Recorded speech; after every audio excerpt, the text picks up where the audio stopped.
Fiziki iş görərkən zehni məşğuliyyətlə, beynini zehni bir şeylə məşğul eləmək bizə zövq verən bir şeylərdəndir kənddə və iş görməkdən də bəlkə də ona görə xoşumuz gəlir. Deməli az öncə bir podkast dinləyirdik. Adlara yüklənən mənalardan bəhs eləyirdi. O podkastda belə bir şey deyirdi ki, bir çox insanlar uşaqların əslində mənasını bilmədən mənfi mənalı adlar verir. Sənin adın mənası nədir?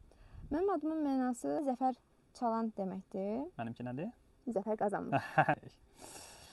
Elə bundan danışarkən bunu düşünürdük ki, əslində kiçik də olsa öz çapımızda müəyyən qədər kiçik zəfərlər qazanmışıq indiyə qədər. Bu gün Serbiyada, bu həyətdə, bu kənddə bizim demək olar ki, sonuncu günümüzdür. Çünki artıq Azərbaycan vətəndaşı olaraq 3 aylıq qalış müddətimiz başa çatır və sağollaşmaq məcburiyyətindəyik.